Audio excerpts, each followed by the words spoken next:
ఒక సమూహమును సిద్ధపరచగలిగిన అభిషేకం. వరుసగా ఇలాంటి మాటలు 4-5 చెప్పనా? కడుపులో పెట్టుకుంటారు స్పీడ్గా. చెప్పనా వద్దా? మౌనం నశించునుగాక.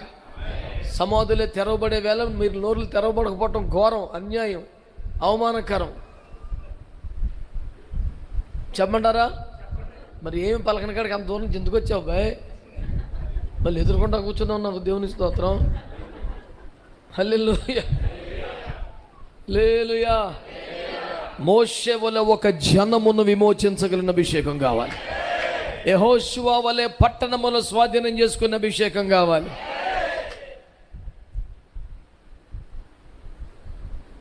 ఏలియా వలె ఒక పట్టణమునకు దేవుని నిరూపించే అభిషేకం కావాలి. ఆమేన్, ఆమేన్. యెహెజ్కేలు వలె సైన్యమును సిద్ధపరచగలిగిన అభిషేకం కావాలి. యెహెజ్కేలు వలె ఎండిన ఎముకల లోయలో లెక్కింపలేకెమ్మ కానీ దేవుని సైన్యమును లేపగలిగిన అభిషేకం కావాలి. ఆది అపోస్తుల వల్లే ఒక్కొక్క ప్రసంగానికి వేలకు వేల బాప్తిస్మాలు ఇచ్చే కృప కావాలి. కొడితే దేవుని స్తుతిస్తూ చప్పట్లు కొట్టండి గట్టిగా.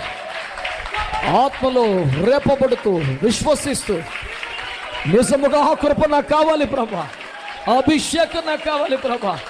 ఒక పట్టణమును గెలిచే అభిషేకం, ఒక జనమును కనే అభిషేకం.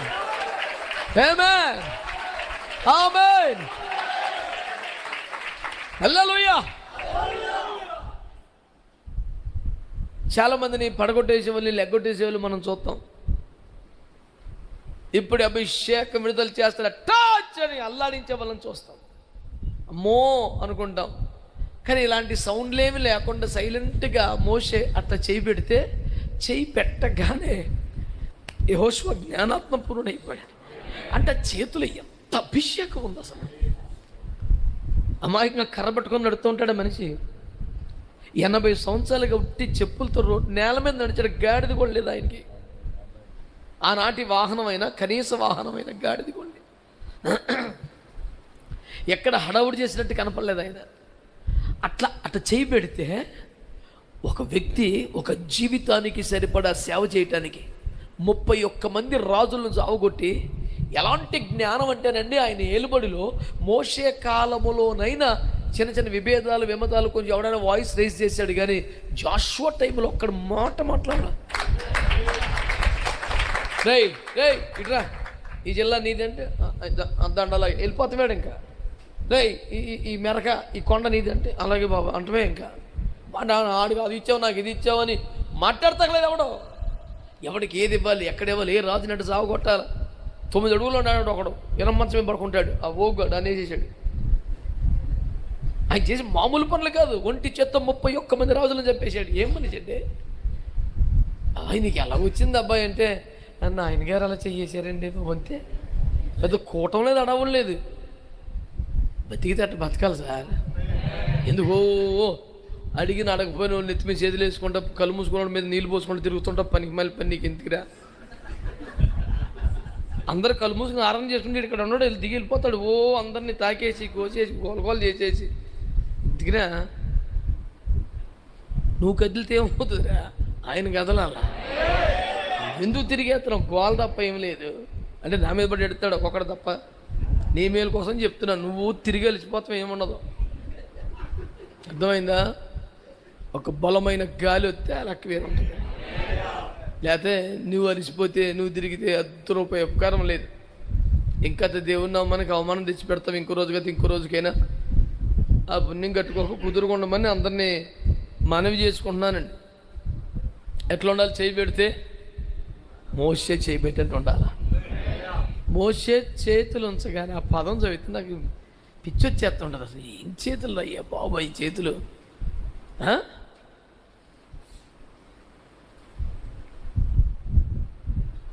గదిలో పడి ఏడితే అలాంటి దానికోసం ఏడవాలి. ఈ కారు బాధ అయిపోయింది ప్రభా, అయ్యే 4 అంగులు వేసుకున్నాను, ఎవడో కొత్త అంగి కొంటలేదు బాబా. ఇంటికి ఇచ్చిన ఏడుపులు రయ్యే. గొంగలు కప్పుకొని ఊపేశాడు దేశాన్ని. గొంగలు కప్పుకొని కదిలితే రాజుగారు మంది మార్బలం సైన్యం వేసుకొచ్చేప్పటికి లేడు అక్కడ. వీడు 100 గుర్రాలు వేసుకొస్తే లేడు, ఏమీ లేని వెళ్ళిపోయాడు. ఎందుకు వచ్చిన గుర్రాలు అడిగి? మేలు చేతి గుర్రాలు వేసుకొని తెగ పరిగెత్తేస్తే ఆడికన్నా ముందు ఈయన ఉత్తిన్నాడు టవలు కట్టుకెళ్ళిపోయాడు. నీ రథం ఎందుకు, నీ గుర్రం ఎందుకు రా? దేవుని అభిషేకం ఉండాలి. కానీ నాకు మంచి మంచం లేదు, నాకు కారు లేదు, ఉన్నవాడు ఏం చేశాడు? ఇదంతా నువ్వు అడగాల్సిన పాయింట్ అది కాదు. నీకు ఏది అవసరమో ఎప్పుడు అవసరమో అప్పుడు ఇస్తాడు. ఇస్తే తీసుకో, స్తోత్రం చెప్పు. ఇవ్వకపోతే 2 స్తోత్రాలు చెప్పు. ఎందుకంటే ఎక్కువ ఇచ్చినోడికే ఎక్కువ లెక్క చెప్పాలి. ఎవనోడు పేనం సుఖమో ఎందుకు వచ్చిన బాధ? ఎవరన్నా గారు నీకు ఏం తెలుసు బాధ? ఒకడు అన్నాడు, అన్నా నువ్వు మరీ బొత్తిగా లక్షలు పంచిపెట్టేస్తున్నావు, నువ్వు ఇవాళ తెలుస్తుంది, అడ్డం పెడితే తెలుస్తుంది నీకు. దేవుడేదో ప్రేమించి ఇస్తున్నాడు, ఇచ్చినప్పుడు జాగ్రత్త చేసుకో, సీమలను చూసి నేర్చుకో అని చెప్పాడు. కూర్చుకోమన్నది వాక్యం చదవలేదు నువ్వు, తెగరోళ్ళకి వచ్చినట్టు పంచిపెట్టేస్తున్నావు నువ్వు అని నా బాగా దగ్గరగా ఈ పంపకాలు చూసినోడు నా క్లాస్ తీసుకున్నాడు. నేను అన్నాను, ఒరే అంత తెలివి తక్కువ ఉన్నా చెప్పనియా, డబ్బులు నా దగ్గర ఉండి నేను లెక్క చెప్పాలి, ఇచ్చే తాళ్ళు లెక్క చెప్పాలి.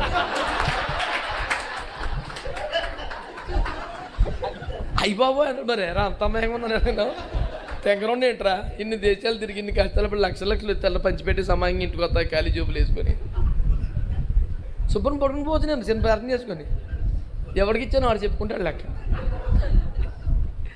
ఇప్పుడు తీసుకునేవాడికి టెన్షన్ స్టార్ట్ అయింది రక్తం నుంచి. ఇవన్నీ మీరు నవ్వుతున్నారు కానీ వాస్తవాలండి, వాస్తవాలు. చిన్న పరిధిలో ఆలోచిద్దాను. ఒక సభకి వెళ్ళావు, హృదయం కుమ్మరించి కన్నీరు గార్చి పరిచయం చేసావు. ఒక 5,000 10,000 ప్రభు నీకు కానుకిచ్చారు. ఇంట్లో ఎన్నో అవసరాలు నా అర్పణ కోసం ఎదురు చూస్తున్నాయి. నువ్వు వస్తూ ఉండగా ఒక దేన సేవకుడు కష్టంలో నీకు కనపడ్డాడు. నీ మనసు కదిలిపోయి పెట్రోల్ కోసం 1000 రూపాయలు ఉంచుకొని దశింబం 1000 రూపాయలు తీసి 8,000 అడిగి ఇచ్చేసావు. ఇప్పుడు లెక్క ఎవడు చెప్పాలా? ఆడికి అర్ధరాత్రి మెలుకుని ప్రార్థన చేశాడు, ఈ రాత్రి ఇంకెక్కువ మెలుకుని ప్రార్థన చేయాలి.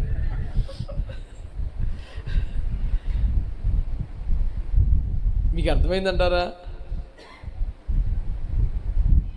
21 దినాలు పరిచయం చేసి హాస్టల్ తీసి వచ్చిన తర్వాత నిన్ను మన పిల్లలకి అకౌంట్ బ్యాలెన్స్ చూపించి పిల్లగరా అన్నాడు ఒక్కొక్కడు. అదిటై అంటే అప్పుడే పంపకాలు కూడా అయిపోయినాయి. హైదరాబాద్లో ఎయిర్పోర్ట్కి మన దైవజనులు చాలామంది వచ్చారు. ఇక్కడికి ఆంధ్ర ప్రాంతం నుంచి కూడా వచ్చారు. తమిళ వాళ్ళందరూ వచ్చారు. సింపుల్గా టీషర్ట్ వేసుకొని మామూలుగా వెంటనే స్లిప్పర్ చేసుకొని వచ్చాను. ఆ శీలించి వస్తున్నాడు కదా, ఈ పద్ధతి కూడా ఎలా ఉంటుంది కానీ అదే స్లిప్పర్స్ జాగ్రత్తగా టీషర్ట్ వేసుకుని మామూడు ఆచరణ చూస్తాడు, మామూలు ఆచరణ వస్తున్నాడు. వాళ్ళందరూ కలిసి పూసుకొచ్చినటువంటి బొకేలు ఖర్చు లేదు ఒంటి మీద. దైవజనులందరూ పట్టుకొచ్చిన బొకేలు కాస్త ఎక్కువైపోయింది నేను వేసుకున్నట్లు కన్నా అని. సింపుల్ సూత్రం, వాల్యూ ఎప్పటికీ యేసు ప్రభుకే ఉంటుంది కానీ గాడిదికేం ఉండదు.